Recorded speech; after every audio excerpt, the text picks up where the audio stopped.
I was never really a runner. The way I see running is a gift, especially when you have stage 4 cancer. I'm Anne. I'm running the Boston Marathon, presented by Bank of America. I run for Dana-Farber Cancer Institute to give people like me a chance to thrive in life, even with cancer.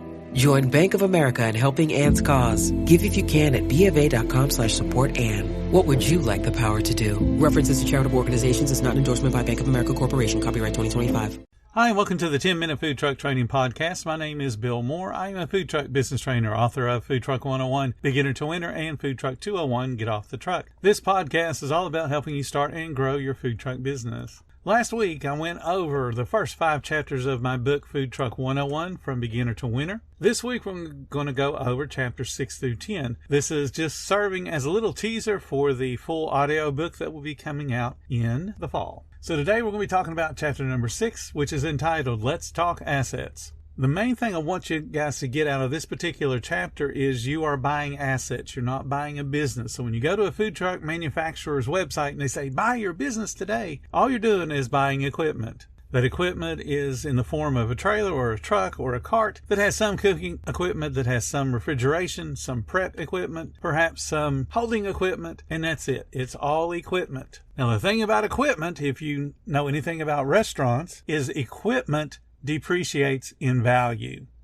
So if you go to buy a $25,000 pizza line and then turn around to sell it, say 2 years down the road, you will not get $25,000 out of it. You can go on any restaurant auction website and look at how much equipment goes for and then look up the same model number for a brand new piece.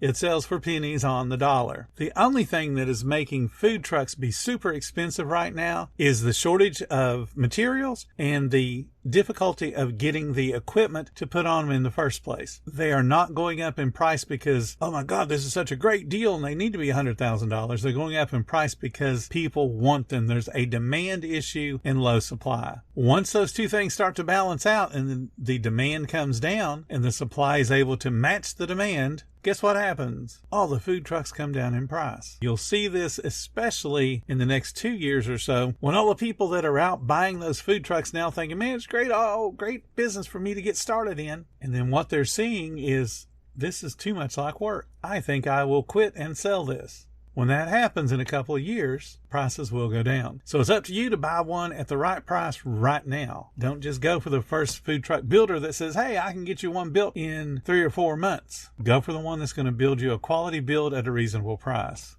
because they will not maintain their value in the long run. Remember in chapter 2, we talked about the menu. And we talked about all the different pieces of equipment you would need for every food product coming on your truck, from storage to refrigeration to cooking to holding to presentation. All those different pieces of equipment now in your imagination should be placed on your food truck or food trailer for efficiency. Food truck builders have minimal experience in kitchen design. I have yet to see a food truck builder that includes some of the basic things that a restaurant actually needs, and then by default, what a food truck would need. For example, there are food truck builders out there today that claim they came from a restaurant background that are building food trucks and food trailers with no dump station for fried products. Now, if you're going, well, I'm not going to hold anything ever, that's fine. What are you going to do with it when it comes out of the fryer? You're just going to hold the basket in your hand while you try to salt the fries and season the fries? Or if you're going to do fried chicken wings, you're going to sauce them in the basket? You got to have some place to land the product. And that should be a hot place. It shouldn't be some cold pan that you grab off the counter to throw the fried products in. So you need a fried dump station. Nobody is putting one on there unless you request it. And that should be an automatic thing. You order a fryer, it should have a dump station coming with it. Doesn't happen.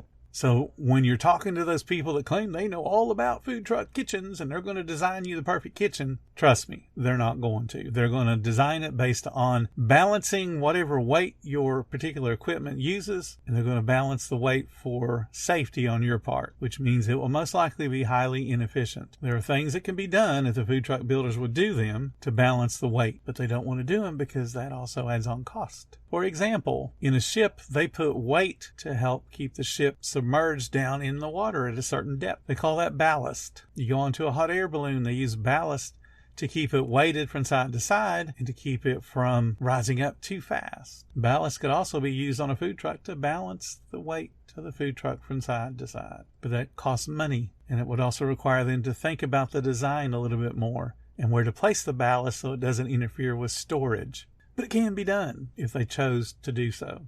All the different equipment that's on the food truck or food trailer is positioned in such a manner that moves your food in one direction. So the point that the order is taken, and then however that's communicated to the kitchen people, the food then moves in a single direction until it's handed out. There shouldn't be back and forth motion of the food. There shouldn't be side to side motion of the food. When you start to do those things, it slows you down, it makes you tired. And when you get tired, you go slower. And when you go slower, people notice, and then they stop coming back because you're too slow. Food trucks imply speed of service. Food trucks imply convenience. At the moment you're taking 25 or 30 minutes to get your food out, you are neither convenient nor fast. And people remember that and won't come back as frequently, if at all. So lay out the food truck design, the floor plan, in a manner that makes sense to you, and then challenge the builder to build it that way and then balance the weight for your safety. Now, what if you can't afford a new one and you have to buy one that is used? There's not a problem with that. But there's things that you would need to check when you go to buy a used one. So let's talk about some of those things you need to check. First thing you want to do whenever you're going to get onto any used piece of equipment is make them show you every piece of equipment works. We're talking about the water pump, the hot water tank. So those should have water in them. And then the pump should be turned on and you should see it work. You should be able to feel the water get hot. Then you're going to move to all the refrigeration. It should already be on when you come to inspect it. And you got a little thermometer with you to check to make sure it gets below 40 degrees. Same deal with the fryers and the same deal with any other cooking equipment. Does it turn on? Does it get hot? So you want to check every single piece of equipment. But that's just the kitchen. If you're buying a truck or a trailer, you're going to be looking at everything else besides the cooking equipment. You're looking at the walls and the ceilings and the floors and the roof. You're going to look at the seals around the doors and the windows and anything that punctures the roof. You want to check to make sure all those seals are intact and in good shape. Definitely want to get up on the roof to see what the top of it looks like. There's big pools of grease up there. You want to look at the exhaust hood and any caps that are on the roof to make sure that those are clean and in good working condition. You want to hear the hood come on. Does it rattle and roll, and does it sound like it's going to pull the air out, or does it sound like it needs a belt change? If you're getting a truck, then you want to bring a mechanic with you, or if you know enough about mechanics, you want to check that truck engine out just like you would a used car if you're going to go buy it. Definitely would want to test drive it if it's a drivable truck. So you're looking at the oil and the power steering fluid and all the other fluids to make sure they're at the right levels, and are they dirty, are they clean? You want to make sure that every mechanism on that particular food truck works the way it's intended. Everything that doesn't function the way it should, and all of those things that I mentioned about the seals and all of the cooking equipment, if it doesn't work the way it's supposed to, that's a way for you to knock down the price. So let's say they want $75,000 for a food truck. Your goal is to go in there and see if the thing is actually worth $75,000. And if it's not, then you're going to point out, hey, this roof's got a leak in it. Obviously, I can see the waves in the roof. I can see the streaks down the walls. We need to knock off some money on that. And then you got to think about what's the most amount of money it would cost you to have it fixed. Not that you could do the work yourself, but you would have to pay someone to do it. And then that's how much more you lower that price. Hey, dude, it's going to cost me $5,000 to get that roof repaired. You know, I got to knock you down $5,000. And you go through each single thing that's on the truck that is troublesome to you. You want to walk on the floor and push in the places where the windows are. Is the floor rotted out? Get up underneath the thing. Look at the suspension system and the welds on the frame. You want to look at the tread on the tires. Are the tires worn evenly?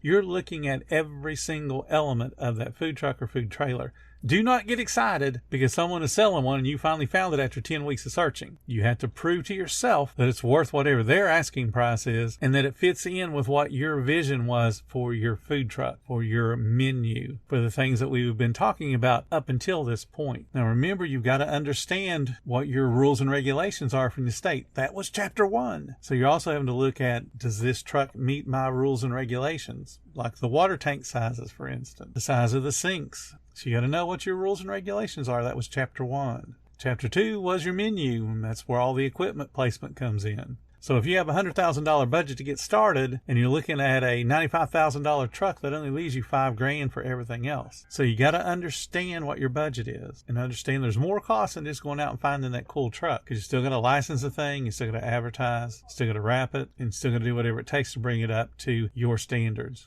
Biggest piece of advice I can give you is when you begin your search, don't be afraid to shop around, especially if you're buying new. because you are going to see a world of differences in prices. We have shopped most recently a 16-foot food truck with generic equipment on it. So a grill, a fryer, a freezer, and a refrigerator, and then a couple of work tables. Very basic, and a hood suppression system. We shopped that to 5 different builders. The prices range from a little over $40,000 to $80,000. So shop around. Ask to see their work. Let me see one that's in operation and go talk to that person. You also got to understand that some food truck builders are not true builders. They take a cargo trailer and then throw some equipment on it called a food truck. Cargo trailers are not designed to have that kind of weight on them. So make sure you understand what you're getting when you go out there. And then the last suggestion I got is whether you're buying new or used equipment, you want to look up all of the serial numbers and find the equipment manuals that come with them, the owner's manuals. That way you can put all of that material together and create your own cleaning lists and also have troubleshooting guides for each individual piece of equipment. And again, whether it's brand new or used, look it all up, get it all gathered. Because I promise you, the day that you open, you're probably going to need some help with one of them. And it would be much better if you already have the material researched and ready to go than it is panicking going, oh gosh, we opened a half hour ago and now the fryer doesn't work. What's wrong?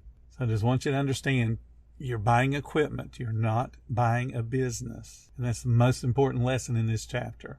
Thank you guys so much for listening to the 10-Minute Food Truck Training Podcast. If you're finding all the information helpful to your food truck business, please become a monthly supporter of the podcast. Just hit the support button or follow the link in the description. Every little bit does help keep us going. Join our Facebook group. It's called Food Truck Training. We have a whole bunch of awesome members at all different levels, from brand new beginners to decades-old veterans. They've all got your back when it comes to helping you and your food truck. And again, thank you for listening. Come back tomorrow because you know I got plenty more to say when it comes to helping you and your food truck business grow.